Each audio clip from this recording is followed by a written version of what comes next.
And we're back to learning Midjourney. A shorter video for now.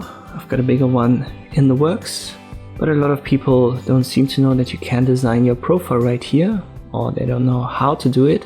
I'm on the Midjourney home, and this is my feed basically, or this is where I can find the images that I've generated. You can hover over one, then you've got the settings right here, 3 dots, and you can click on use as, and there's profile picture, profile cover.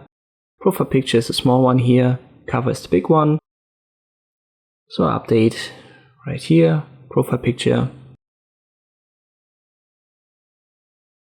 and profile cover, now the big one that looks like this. If you don't know at all how to access your own Midjourney profile, just pick one of your images that are upscaled and you will find the web button. It will redirect you to this page, then click on home and here you are.